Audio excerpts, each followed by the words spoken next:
Hello बच्चों, अगले इस क्वेश्चन में आपसे बिल्कुल फॉर्मूला बेस्ड चीजें पूछी हैं। इनफैक्ट आई मस्ट से सीधे सीधे फॉर्मूला ही आप लोगों से पूछा है।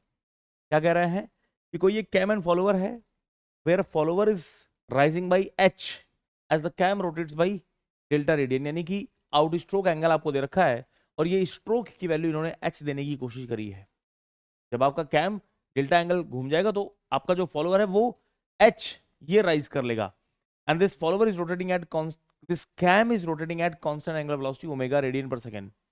Follower uniform acceleration D acceleration वाली मोशन कर रहा है। यूनिफॉर्म एक्सेलरेशन से फर्स्ट हाफ में राइज करेगा और उसके बाद आधा डिस्टेंस ट्रेवल करने के बाद यूनिफॉर्म डी एक्सेलरेशन से इसकी वेलोसिटी जीरो हो जाएगी। सो यूनिफॉर्म एक्सेलरेशन डी एक्सेलरेशन वाली मोशन हो रही है, जिसको आप लोग पैराबोलिक मोशन भी बोलते थे। आई होप याद है बातें। Assuming that magnitude of acceleration and deceleration it is same, maximum velocity of the follower बताओ क्या रही होगी during rise stroke। कैसे निकाल सकते हैं? ये मैंने क्लास नोट्स का एक फोटो रखा हुआ है। आप लोगों से क्लास में खूब बातें हो चुकी हैं। अगर आपको डायरेक्टली फॉर्मूला याद है तो आपको मालूम होगा कि पैराबोलिक मोशन में वी मैक्स की वैल्यू आउट स्ट्रोक में मैक्सिमम वेलोसिटी की वैल्यू होती है 2s omega divide by theta naught. Formula अगर आपको याद है तो very easily you can right कि हमारा आंसर जो है वो इस 2, हम लोगों ने जिस चीज को s और थीटा नॉट के टर्म्स में लिखा था उसको लिख रहे हैं ये 2h ओमेगा बाई डेल्टा के टर्म्स में। तो यहां पर बड़ी आसानी से आप बोल सकते हैं कि हमारा आंसर जो है वो ऑप्शन सी होने वाला है, अगर फॉर्मूला नहीं भी याद है। जो कि मैं बच्चों से बोलता भी हूं कि आपको फॉर्मूला कोई खास याद रखने की जरूरत नहीं है। आप simply it will take hardly 20-30 seconds of your time, आप बड़ी आसानी से वहीं एग्जाम में ड्राइव कर सकते हैं। बस इतना याद हो आपको कि जो पैराबोलिक मोशन होती है वहां पर x will be proportional to theta square, that's it. ठीक है ना? कैसे सॉल्व करते हैं? ये पूरी हाइट ट्रेवल कर रहा है हमारा फॉलोवर, कैसे? कांस्टेंट एक्सेलरेशन से half of the distance travel करेंगे और उसके बाद कांस्टेंट डी एक्सेलरेशन से rest half of the distance travel करेंगे। जीरो से वेलोसिटी स्टार्ट हुई है, इन बिटवीन कहीं मैक्सिमम हो जाएगी एट थीटा नॉट बाई 2 पर। जब half of the angle travel किया जाएगा velocity is going to be maximum, और फिर इसके बाद वेलोसिटी धीरे धीरे से रिड्यूस होते होते जीरो हो जाएगी आपकी। ऐसी ही तो बातें कर रहे थे हम लोग।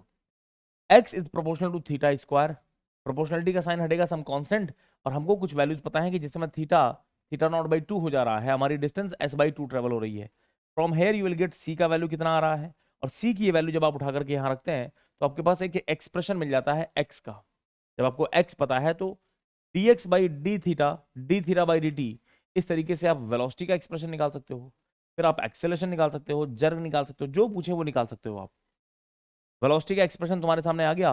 अब जैसे ही आप यहाँ पर थीटा की जगह पर थीटा नॉट बाई 2 रखोगे तो जो भी वेलोसिटी आ रही that is going to be maximum value.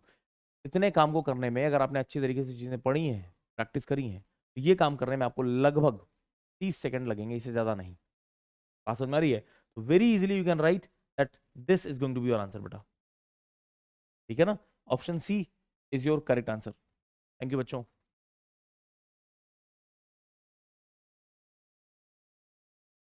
Hello बच्चों, अगले इस क्वेश्चन में आपसे क्या कह रहे हैं, एक फिगर दे रखा है, सीधे फिगर पे ही आ जाते हैं। आपको एक फिगर दे रखा है वैट गवर्नर का, बॉल्स दे रखी हैं, सारी चीजें डिफाइन कर रखी हैं कि प्लेन ऑफ रोटेशन से दिस पाइवोट पॉइंट, ये जो डिस्टेंस है, इंटरसेक्शन पॉइंट, ये जो डिस्टेंस है इसको हम लोग हाइट एच बोलते हैं।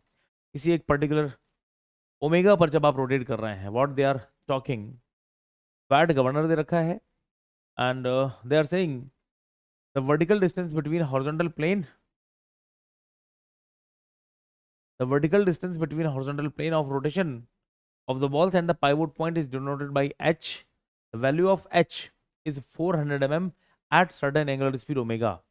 ये बताओ अगर मैं ओमेगा को डबल कर दूं तो फिर h अब कितना हो जाएगा? बहुत आसानी से इस क्वेश्चन को सॉल्व किया जा सकता है। सिंपल से एक फॉर्मूला है जो हम लोगों को मालूम है वैट गवर्नर के लिए।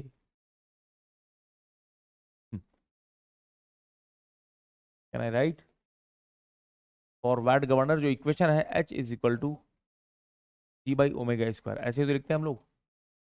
आपसे कह रहे हैं कि किसी एक पर्टिकुलर ओमेगा पर आपको h की वैल्यू 400 दिखाई पड़ रही है, तो लिख देते हैं 400 इज इक्वल टू, अच्छा मैं यूनिट्स कन्वर्ट नहीं कर रहा हूँ, ये mm में है, मीटर में रखना चाहिए था क्योंकि आंसर भी इनको mm में ही चाहिए फाइनली, है ना?